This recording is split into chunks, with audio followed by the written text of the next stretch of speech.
Hi, I'm Pav Lertjitbanjong. Just got done recording with Kim Sorrelle. You're gonna want to tune into this and subscribe because living in comfort is a danger zone and courage is the new normal. See you soon.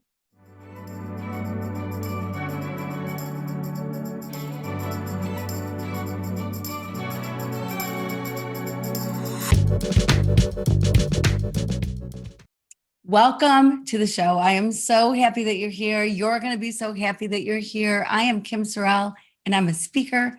I'm a podcast and TV show host. I write. I'm an author. I get to do a lot of fun things in life, but the best by far is meeting incredible people. And today I have an incredible woman that you are going to want to know. You're going to want to follow. You're going to want to see what she's up to. She's gone through a few transitions in life and is going through another one. And it's all about heart and helping people. I love her and love what she does. Pav, welcome to the show. Hi, Kim. Thank you so much for having me here. It's been an honor. Yeah, well, thanks. So we're going to talk about this new exciting thing that you've got going and so much more of what you already have going in life and where your new life is leading. And everyone's going to want to listen to that. But I want to start out with you. So tell me about 8-year-old Pav. 8 years old Pav. Well, 8 years old Pav didn't really know a lot of things. 8 years old Pav seek people approval. And 8 year old Path probably would have told the current Path today that, hey, everything will be okay. You'll be okay. Yeah, it's such important words to hear, right? Like you stress about so much when you're a kid, and then you look back and go, "Why was I stressing?" Like you're not paying any bills. You're not, some of the stuff in life that tends to bring people down for whatever reason. You're not experiencing any of that as a kid usually, but the other stresses, the things that whatever anybody's going through, if it's big to them, it's big, right? It's their big. And so at 8 years old, at 15 years old, kind of doesn't matter. When you were eight, did you have a dream of what your future would look like what you wanted to do, what you wanted to grow up and be? Oh, yes. And thank you so much, Kim, for asking me this question. I actually think about this all the time. And you know what's really surprising to me before actually I'm gonna take a little bit detour and, to answer your question was that I actually asked this question to myself about a month ago of like what was past 5 years ago would have, thought of me and so on, right? And I was like, wow, everything that I have planned for didn't really happen the way like kind of like pan out the way that I would have envisioned it. However, I actually went through some self rediscovery and I thought about that question that you were asked about like what my childhood dream was like because I feel that as we grow older there are so many different environmental factors and influence from people, right, that kind of change the view that you see about yourself and about your future that eventually your true self and your vision about yourself a little bit kind of fading away. And Mm. I love the way that you asked me this question is because I would say the 8 years old path and the dream that I have today is so close. And like I mean, I would have saved so much time if I actually asked the 8 years old path what I really want to do growing up.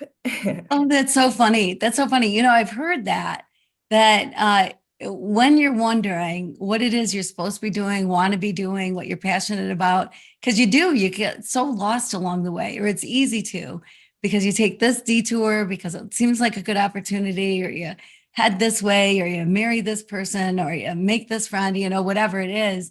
And some of it's good, some of it not so good, but sometimes it can just be this whole detour of what you thought it was going to be. And if you look back at like 8, 10 years old, and what did you love to do? What did you want to do? And what did you love to do? Like, that's what you should be doing. I heard that. Have you ever heard that?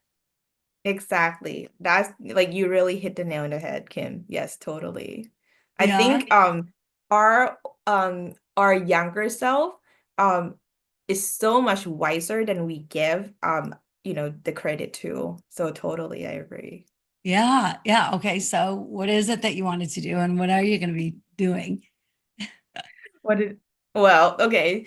What is it that I'm going to do? I would say like the 8 years old Pav really want to make an impact to the world. And I still do, and I feel like, with the way that I am currently leading my life and the work that I'm doing right now is actually helping people, but not in a way that the 8 years old Pav would have been like, oh my gosh, like you really need to make a lot more impact, or you actually should do something that is more aligned to what to your vision. I would say like when I was younger, I thought about I love talking a lot. And yeah, and I thought of becoming a motivational speaker. I love teaching people on how to do things, but I think like as we grow older, and we talked about this earlier before, our dreams are as a result of the external factors and influence from others, and also like of course you have to pay bills, so it's kind of shifting away a little bit, and so I think as a part of being more aligned with who I want to be, or where the smarter path told me that I should be doing, is that now I'm actually reimagine my whole life. And part of Which this is, is, so yes, I was go just ahead, going to Kim, say sorry. that. So that's so exciting. And people often get stuck right where they're at and think that they can't, like they can't reimagine life. So I'm so excited for you that you've got the guts, right? You're brave enough to go, Yeah. I can put things aside. But how did you get to this point? Like you've been through some things in life that have made you resilient, made you want to be resilient, right? So, Yes. what is it that makes you say, "Hey, I can give up that and start doing this whole new thing," when so many people don't have that kind of courage? Right. Yeah. So to me, when people think about courage or having that profound moment or the courage moment, they think about, oh my God, like something really big needs to happen in their life. But for me, to courage over comfort is more of a progress. It's like those little voices that keep nudging you, hey, you should be doing this, or like, oh, you're actually swaying to the wrong direction, and this is like where the next step should be. And I call that is more on like a God whispering to us that, hey, like trying to steer us to the right path. And so for me, like courage over comfort is just more about, something like tiny little choices that I make every day in life. And for a long time, I thought that, okay, like I'm just gonna wait for XYZ to happen, then I'm going to take a bold leap. But recently what happened, and we talked about this offline before, Kim, on like my grandma just passed away, and it kind of put things in perspective to me, and bring it home to your your concept on like what is love, right? What does love really look like? And to me, in the past, I thought about, okay, success was more, okay, making more money, marrying a rich man, everything checked, having high salary. However, as I have progressed more in the material world, I felt a little bit shrinking inside, as a Mhm. result, because I thought that, okay, I'm actually losing a little bit of the 8 years old path inside me. And, I'm gonna keep bringing back this years old thing, because Kim, that was like such a great analogy. So, yeah, so it's just more about, like small little things that happen. But then one thing about like my grandmother just passed away, and she was 100 years old at the time she passed. And I thought to myself, wow, like what am I doing with my life? And this kind of helped like forced me to relook at how I want to lead my life going forward. Yeah. Yeah, yeah. There can be these defining moments, whatever they happen to be. And, sometimes it's even seeing somebody who has done something that you're like, oh my gosh, if they can do it, I can do it, or whatever. And I know you've been an inspiration to people, to so many people in so many ways because of figuring out the right way to transition in things in life. And because some people crawl into a hole, right? They lose a job, Right. they break up with somebody, they crawl into a hole, they have a hard time coming out of the hole. But you've come up with ways to just be so much more resilient and use that thing, whatever it was, to make the next thing better, right? Yeah, totally. And Kim, like I think the hardest part, at least to me, about choosing courage over comfort or choosing yourself is, what's actually the in between, like the unknown, right? Because for so many years, and I'm very risk averse, I'm like a planner. I always have like 5 years, 10 years plan, everything all planned out. But at one point I thought, and back to like our question earlier on, like, like what's the 8 years old path thought of, or like, what I was asking myself, like, what did I want to do when I was like, like 5 years ago? Totally, everything has changed. And I think part of this is because we are so scared of the unknown that sometimes, by over planning on things, it make us feel safer. However, the unknown is where all these opportunity lies, and that's where the excitement actually is happening. And I'm trying to like kind of make myself go beyond that comfort zone and feel like, okay, if you can actually think that the unknown is so bad, that's a 50% chance that the unknown could be also be amazing as well. Right. Oh my gosh. That's so good. That's so good the way you put that. And it's absolutely, it's so true because it can be so easy to fear the unknown, right? Like, oh, if I step Yeah, into this, what's going to happen if I go this way? It kind of reminds me of FOMO, the fear of missing out. Like, if I do this thing, is that the right thing? Should I have done the other thing? Would that have been better? Or do I do anything at all? And I totally. think the fear of missing out can be a little empowering, actually, because if you are fearing missing out, fearing missing the right opportunity, the best opportunity, I think you pay more attention to what is your gut telling you, right? Like what you pray about it, what are you hearing about it? Like what ways should you go when you have choices on what way to go, or leave? When should you leave? Like that's equally as important, right? Yeah, and Kim, like I thought about this, like the biggest reward that we are getting from this, having courage over comfort. Like a lot of times people think about, okay, like, if I do X, this will happen, or, I will gain X, Y, Z, right? But I think at this point in my life, I really value peace. And I think the biggest reward in choosing courage over comfort is peace. It's not just the transformation, but it's also like that feeling within that, wow, I'm actually free to be myself, to really truly feel peace. And I'm sure like you can relate, we're as you like as we all go through things in life, like peace is, basically you can go to sleep at night and like sleep well and don't have wake up panic attack and think about like, oh my gosh, like I have to do XYZ. I think that is an accomplishment in itself. Yeah. Oh my gosh. Peace.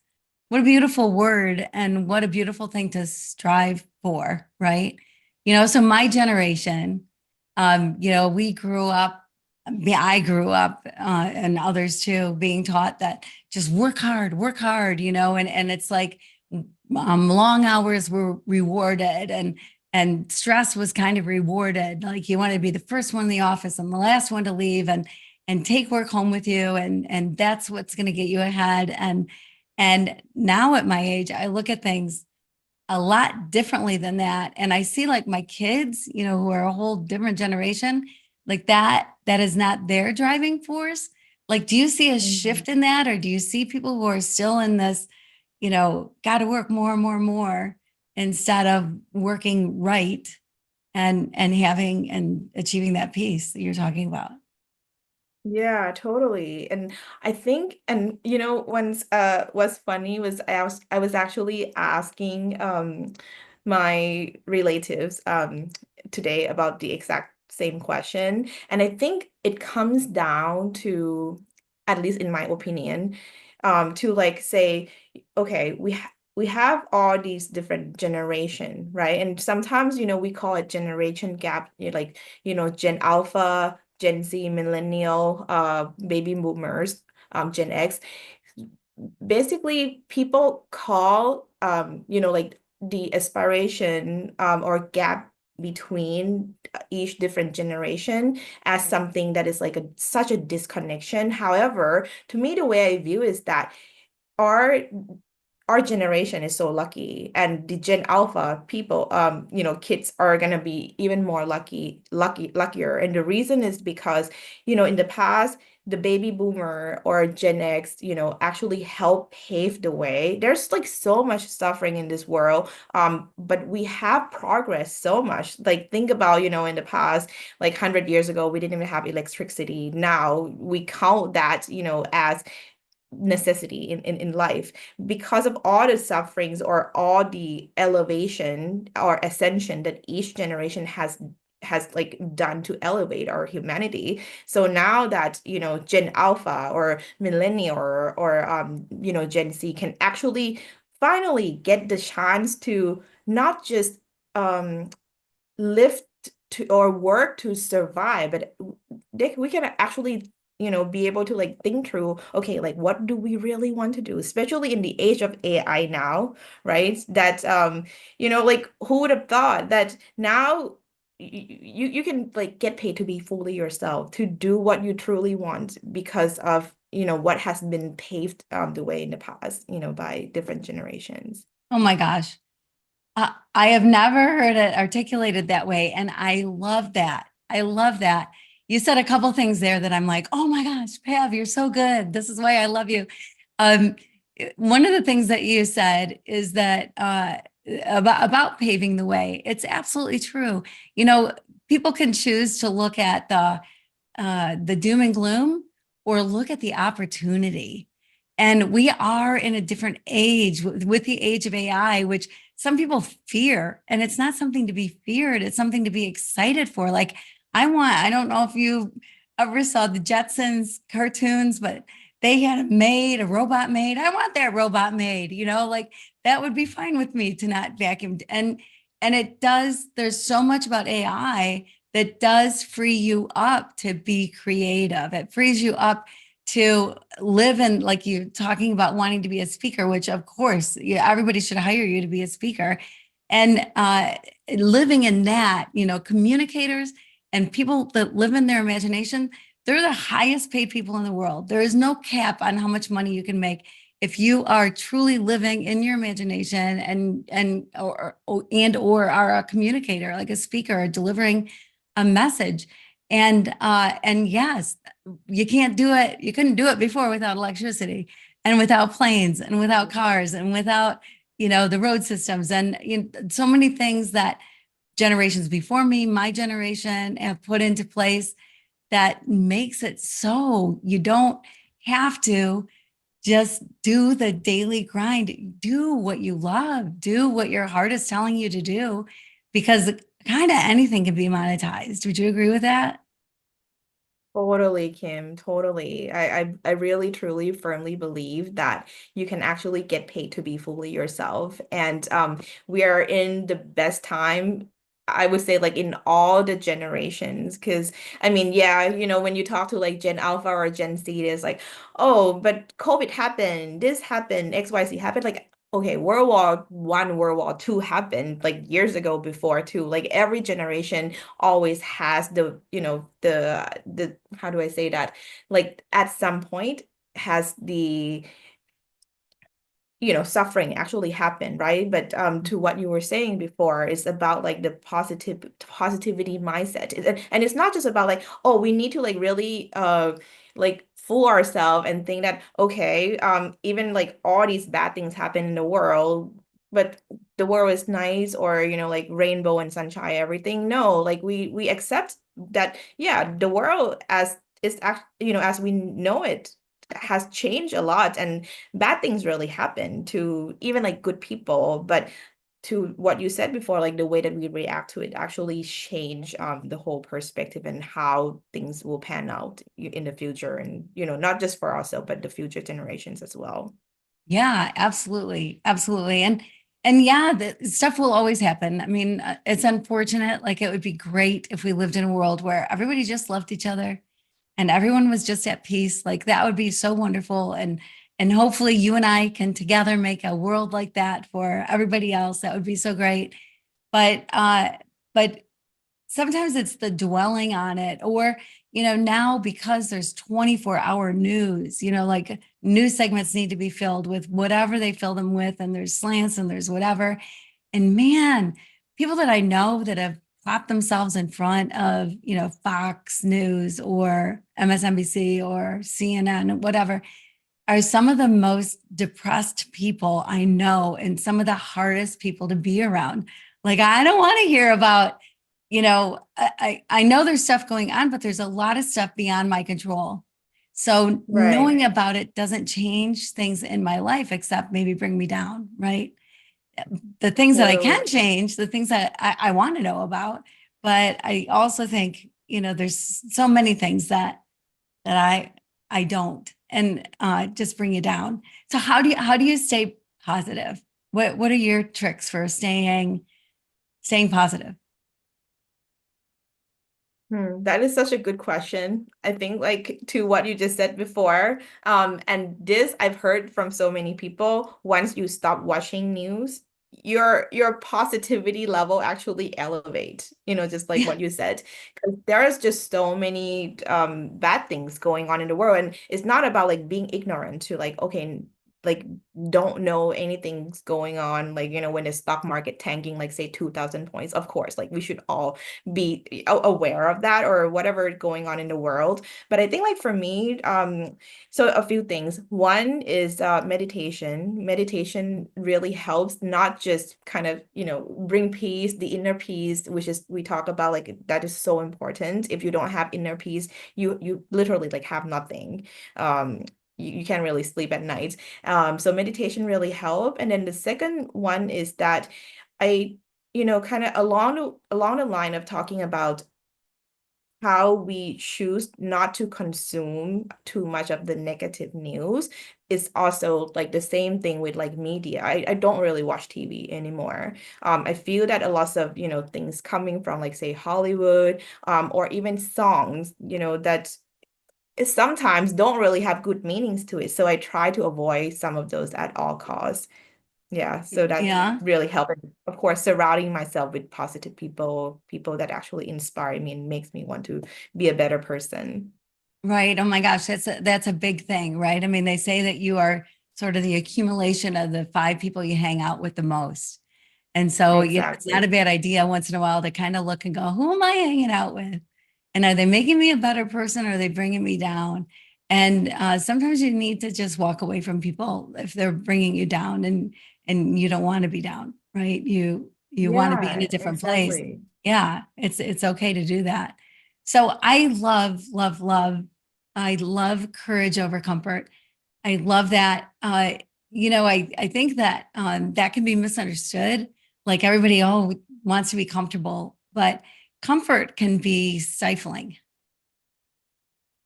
right? It's something that Yeah. if that's the most important thing to you is your comfort, which of course, you want to be comfortable, but if it's so important that it's holding you back from being yourself, from being living your full potential, being who you're created to be, then that can be just a weight around your neck, holding you down.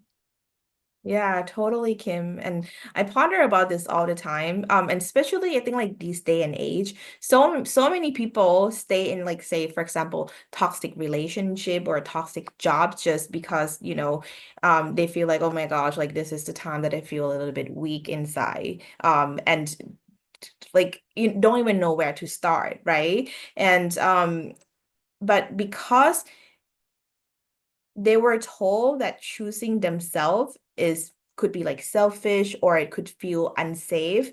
I feel that we've all been programmed to be like, oh, you need to like do XYZ, and that means accomplishment in life. And I would urge people listening to kind of like reimagine what success actually means to you. Because I ask to myself all the time, and I would love to know, from your POV as well, Kim, on like what success mean to you. Because in the past, I thought to myself, okay, it's about like achieving certain status in life in the society, or making X dollars of money, having how much money in the bank account and so on. But as things have evolved and I grow older and things happen, like success to me has changed entirely. Like we talk about, like if I'm able to sleep at night and not having panic attack, that is already a success in itself. And today, like I went to my grandma's funeral.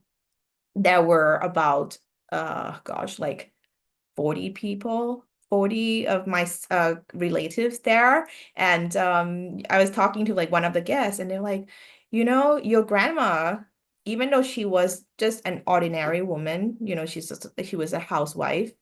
She happened to live to like 100 years, but it was a le legacy in itself. The fact that she actually was a matriarch of the entire family, and actually was the glue that glued the 40 lives together. Like that is amazing. That is an accomplishment. And you don't need like money or people to tell you that, oh, like you're successful to really feel it. Yeah. Oh my gosh, I love that. And it's so true. Yeah, my point of view of success has changed so many times over the years, but so dramatically over the years. Because if you would have asked me really early on, it's about how big my bank account is, how big my house is, what kind of car I'm driving, that showed success. Like that was the barometer of success. And now I realize that success, if you take all that stuff away, because really, you might earn a good living, great. You might have a big bank account, great, but that's not success to me. Success is has to do with people. And success is in your relationships. Like, do you have healthy relationships? Do you have good Right. people in your life? Are you a good person to other people? And if you've got those things going for you, man, I've got friends that I've had since high school that I still see, and we're on a thread, on a text thread, and people are sharing their lives, and we're rooting for each other. And to me, that's success. To be able to have relationships that have lasted that long and are still that tight. And so there's so many things in life besides the size of your home, which you don't take with you, besides Mm. the size of your bank account, which you don't take with you, that that are that really should be the barometer for success. And like your grandma, I can tell you that I stayed home when my kids were real little. I stayed home way harder, way hard. Kudos to women who stay home with their kids. Way harder to stay Yes. home than to go to an office or go to work wherever every day. So kudos to you. And there is something so special about being able to hold the family together because not every family has that. There are families that Right. are scattered and never see each other. And so to be that person, that force in your lives, you're going to have to figure out who's going to take that reign, who's going to take that ball and run with it to keep your family together. So that's an incredible legacy, the best kind of legacy. Yes, totally. And may I even like stretch out so a little bit when you were saying about how like in the past, and also like the same with me, right? Like that you thought, okay, the success would means that you have a bigger paycheck or bigger homes and all that different stuff. I think like being comfortable in like that definition of success actually is dangerous in itself. And the reason I say that is because so when I look at my life, the scary part when, in my old self, when, I was like, okay, I have everything that people would have considered success, but I didn't really feel good inside. myself, right? And the scary part was like, I was such a great actor. I acted so content, so happy when like every party that I went to, I was like, I was dying inside, just get me out of here. And Mhm. oh my God, oh my gosh, Kim, like that is why comfort is so dangerous because it doesn't scream at you, but it really lures you in. It makes you feel so comfortable and it convinces you that, oh, this life is fine. Like until you wake up one day and you realize that, oh my gosh, like I've built a life that is respectable, but it's not real. Not real to me at least. So yeah, I really want to leave that piece there because it's just so dangerous to like when people think about the sense of security as a good thing. It is a good thing. We should all feel certain at certain level of secure, but if you're feeling too secure, that could mean that you are a little bit stagnant. Yeah, so true. I think you've hit on so many really good things, and you have been there. You've had the big jobs with the big paychecks at the big companies, and been the person that people would look to and go, "Oh wow, Pav, she's killing it, right? She's doing so good." But those kind of things too can be so temporary. And if that is your comfort, that is what brings you comfort or makes you feel that's your sense of security. Those are things that can be pulled out from under you in a heartbeat, right? And so, Right. and then if that's what you're relying on for your identity, man, it's crushing when it's pulled out from under you. Whereas if Yeah. you put things in perspective and first, earlier you said, people think it's selfish to think of yourself, right? And I think it's the opposite. I think it's the most selfless thing you can do is be entirely you and love yourself for who you are. Love yourself Yeah. fully and completely because when you do, then you can love other people. Then you can be happier, and happier is reflects on everybody that you touch and are around. And so throw away the whoever has told you through life that it's selfish, self-love is selfish. Well, no, it's not. It's the most selfless thing you can do is to Yeah. recognize your beauty and love yourself. Totally. And when people say self-love is selfish, I say you're uninformed. Get Right? educated. Yeah, Yeah. exactly. Exactly. Yeah. Yeah. Well, and when it's misconstrued, I mean, that's a whole nother episode, right? Just talking about self-love and people's perception of what it means and what we've been taught and breaking that down. But so going back to 8-year-old Pav, so now you're at a place where you're like, man, I've lost touch with her. I'm getting back in touch with her. And I'm going to do what I know in my heart I was created to do, what I'm put on this earth for, what I need to be doing and want to be doing. So talk about that.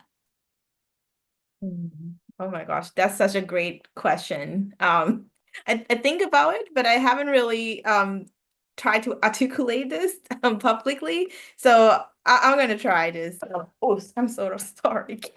That was my laptop charger. Oh, Yeah, and I think I was just moving my chair. Sorry about that. no problem. Um, yeah, so the question was like the 8 years old path and like what's her plan for the future, right? Yeah. Okay. Yeah. Yeah, so honestly, Kim, like what we talked about before, my whole life I've always been a planner. This is like the first time in my life that I actually choose differently. I So I'm a Buddhist, but I believe in God. And my faith in God has been, I would say, like significantly growing as all these challenges in life happen. I feel like as I'm leaning towards, more of my faith, more of God, I get closer to feeling being fully myself. And so the plan now is that basically I'm just gonna go with the voices inside me, I believe that those are not just your higher self talking to you, but also God, talking to you, and just, have God lead the way.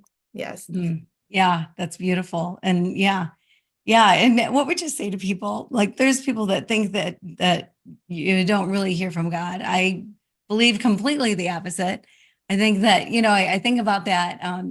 I don't know, the analogy somebody used. There was a guy on a roof in a flood, and there's all this water around him, and he's like, God, save me, save me. And then somebody went by in a rowboat and asked him to jump in. He's like, no, no, God's gonna save me. And a helicopter comes to save him. He's like, no, no, God's gonna save me. And he's sitting in the flood, and then he says, God, where are you? Like, I asked you to save me. And he said, did you see the boat? Did you see the helicopter? Like, I think there's signs and things that come our way, the feeling in our gut, right? The feeling in our heart, Yeah. uh, tell us things. It's God communicating with us, and yeah, it can be a two-way conversation. Like, if you desire to hear from God in whatever that means to you, you can, but be open to it.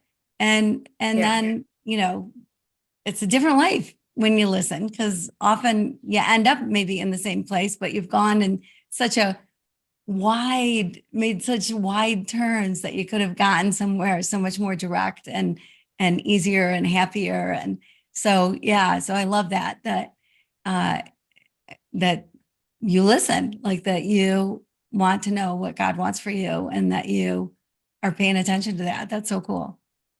Thank you. Yeah, and I think like one thing about God and faith, since we're talking about this subject, is Kim. So I believe, like, so sometimes I get asked by people about, oh, like, if God is real, why did bad things happen to people? Why did I have to like take so and so a detour in life? Why, bad things happen, right? But I feel that all of this, all the experience, like good or bad that happened to our lives, is a testament of, how great God actually is. Because, for all the bad things that ever happened, God is actually replacing those after with something even better, right? And then all Mhm.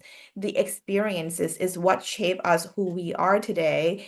That if say for example, like for me, if divorce didn't happen to me, if like my realization of like the existential crisis didn't happen, I wouldn't be sitting here today talking to you with the knowledge and the wisdom that I have today. So I think all of these experiences, good and bad, the quality are what qualifies you to be who you are today. So that you can actually like move on to your new chapter and get paid to be fully yourself, because you know much better, much more about yourself, that you can actually help others. Yeah, well, I think that's what it comes down to too, right? Is that when you are fully yourself and you're really loving people the way you should, or you're living a life of peace and happiness, you want to help other people, right? Like that's kind of the driving force. Like, I want to do this to help other people, or I want to do that to help other people. And the barometer changes from money to how many people can I help? Or, even if it's just one, it doesn't matter. That's great, but it's about helping other people. And that's your motivator too, right? Is you're shifting Yeah. into this new area because your strong desire to help other people. Yeah, totally, Kim. And I would say like my motivation, just like you said, stems from faith and like the understanding that my journey, like what you said, actually serves a greater purpose to, because I think, and I laugh when I say this, because I'm still trying to feel okay and feel safe for me to be visible. And I think, I'm sure like lots of your audience can relate to this, because like I think as a woman, sometimes I feel that, okay, like you're put in this corner. You're supposed to be a good girl, you get good grades and don't cause any trouble. That's Mm. what usually adults say, like, oh, don't cause any trouble. Just you sit here in the corner. And sometimes that subconsciously make us feel a little bit unsafe to really be seen. And to what we talked about before on like each of us has the unique gift inside, and we all are purpose driven, God's given gift. And I think the challenges are like inevitable, but I view them as opportunities, and kind of like a refinement on like how we can the path that we can like help people more. But to back to my earlier point on like, sometimes like I feel a little bit unseen, unsafe to be seen. And this is like why I'm I'm trying to like make it my life mission now to help not just people, but also for me to feel safe, to be seen, to how do I say that? Oh my gosh, like, I feel like it's never really too late to be aligned with your purpose, to like really reflect on the skills and passions that come naturally to us. Because I feel that, like a lot of professionals like me, they're like you guys are so brilliant, but we keep our brilliance hidden inside because, Mm. not because we don't want to be saved, or not because we don't want to be seen, but we cling to this outer ego that like, oh, it's unsafe to be seen. And I really want to help people feel that, hey, you can actually be yourself. You can get paid to be fully you. And it's okay. And yeah, so I'm actually having something brewing in the background, and I would love to share more with you later. But yeah, I think this is something that will be helpful for a lot of people. Yeah, that's so exciting. It's so exciting. People often wonder, what is their purpose? What's my purpose? There's books and books written about how to find your purpose and whatever. And my definition of purpose is your definition of purpose. And I think we could be some of the only two people who have this particular definition at this point, but it is to be fully you. Your purpose is to be Right. you, 100% you, not who people tell you you are, not you're not your job, you're not your car, you're not your whatever. Your purpose is to be 100% fully the person that you believe God created you to be. That's your purpose. And in some ways that's so simple. You go, "Oh gosh, that's it. Like that's all I got to do." And it's like, Mhm. "Yeah, really that's all you got to do." But uh the simple, the hard part of the simple is knowing what that means, because some of Yeah, us have gone so far away from our purpose, so far away from who we were created to be. And the you were created to be, that being your purpose will do things that will help other people, that will make the world a better place naturally, because you're embracing fully, completely you.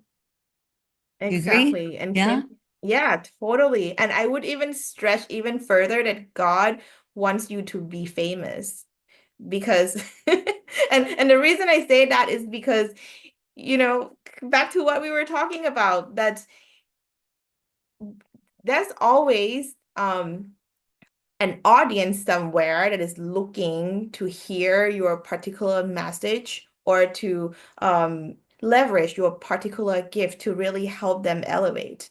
And if we are kind of like stuck and just, feel unsafe to be seen, to like, or to like be fully ourselves and be exposed and vulnerable, I think you are not doing yourself a disservice, but also a disservice to humanity. I would even say that. Yeah. Wow. Which is a tough thing to take in for, Yeah, that, but I think that that's true.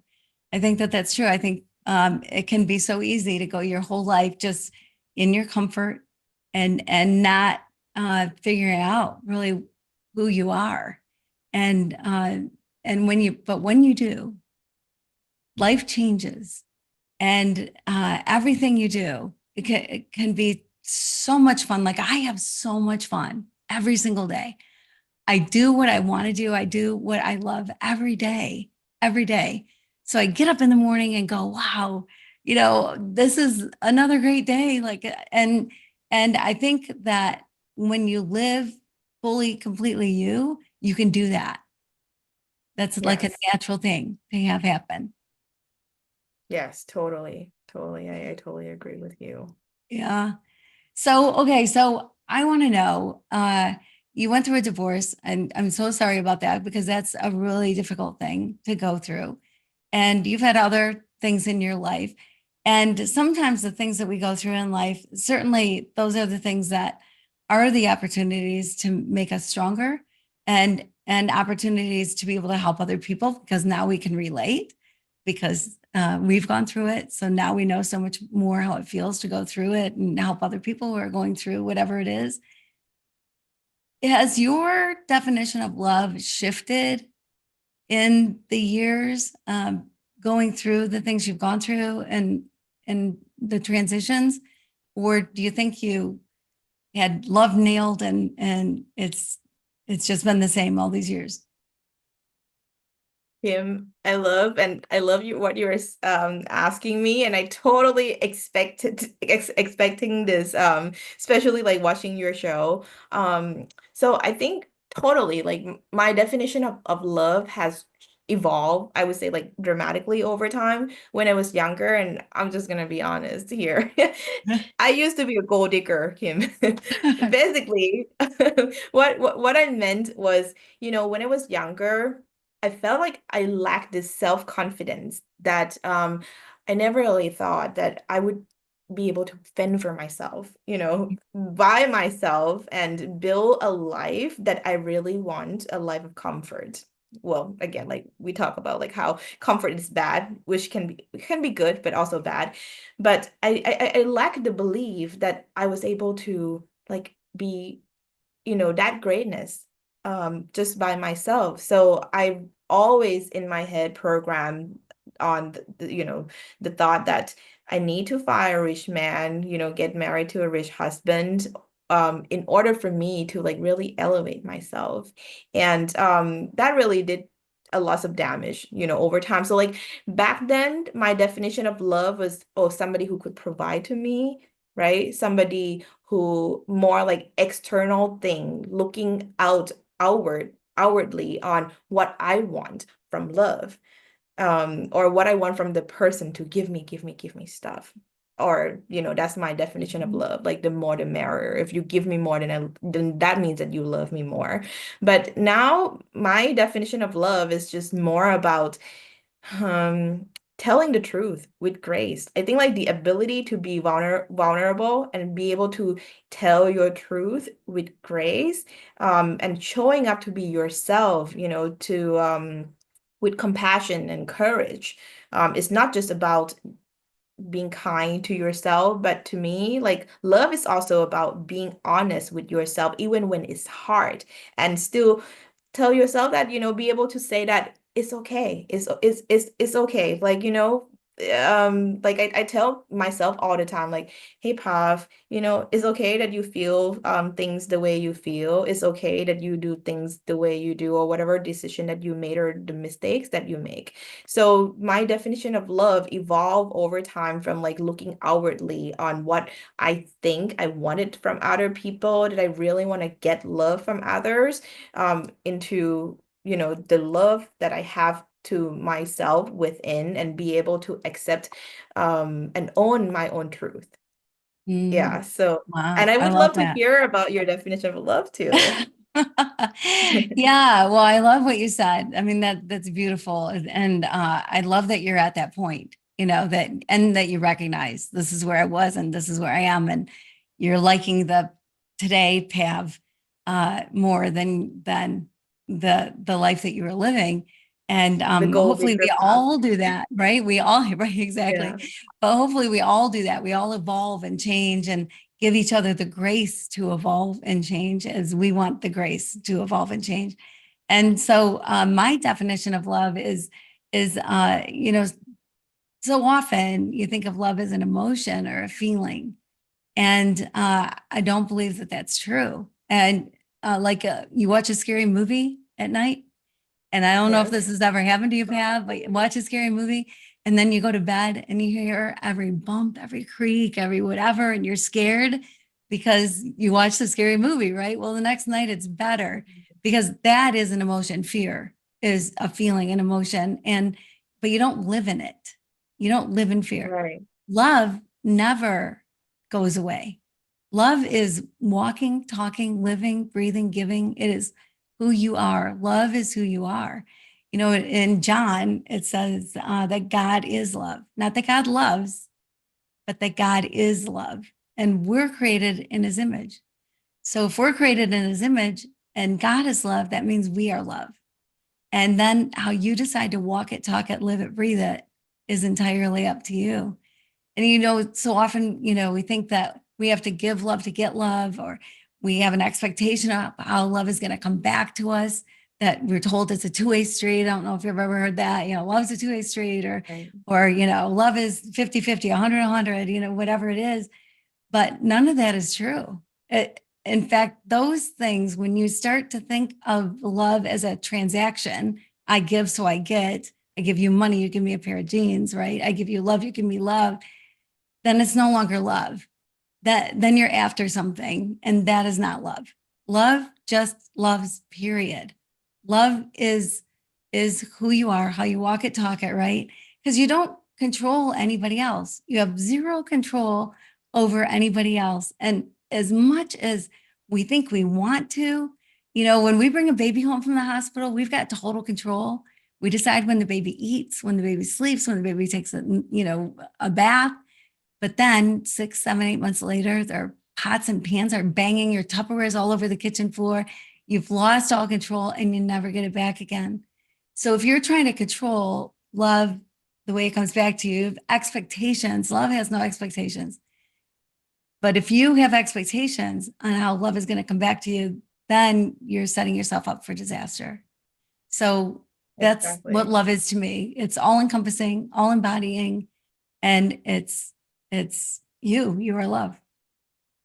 Yes, I totally agree, Kim. And may I also please add, since we talk about God, I think like love is also the obedience in action. Like when you choose to serve, even when it's like the most inconvenient, right?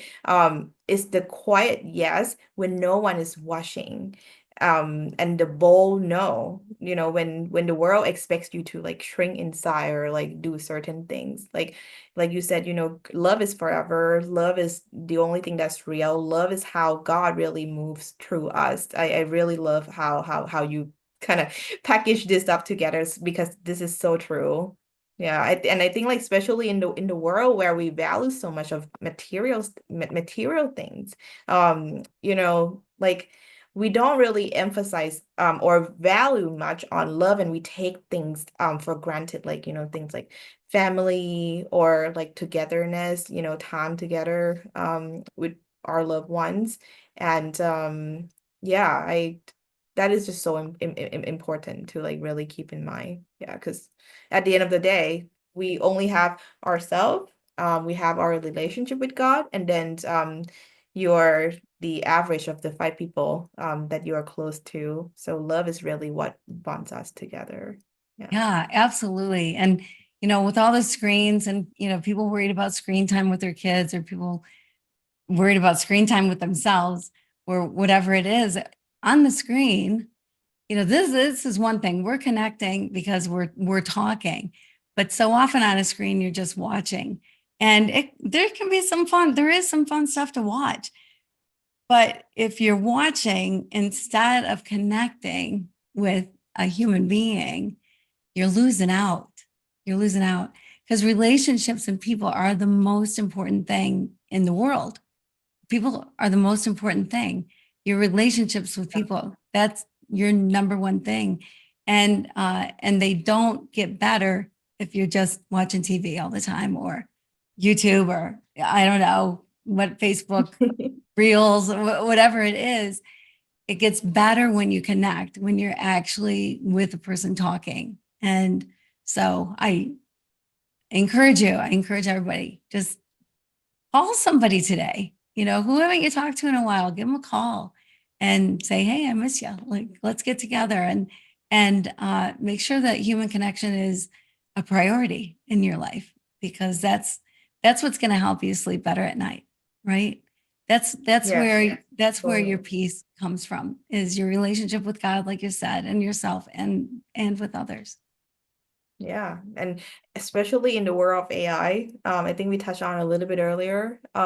It's kind of like we can think of AI as, a tool or this intelligence that would separate us or, is bad for us. But at the same time, we can also think about AI as a tool to actually help connect us, or make us even closer to our loved ones. So there's a double-edged sword to so many things. Yeah. Yeah, yeah, And human absolutely. So connection is true. everything. Yeah. Yeah, so true. So if you had one piece of advice to tell the world, you're on a stage, you got the microphone in your hand, all eyes on you, and you're going to drop Pav wisdom, what would that be? Oh my gosh, Kim. And thank you. So, since we talk about courage over comfort, I would say, courage over comfort is a mantra that reminds us to choose growth over safety. It means stepping out of your like familiarity, but unfulfilling situations and really embracing the unknown to pursue a life that is aligned truly with who we are. And I mean, for me, it means, so many things like leaving security of like my marriage and then like security of, my past, my ego.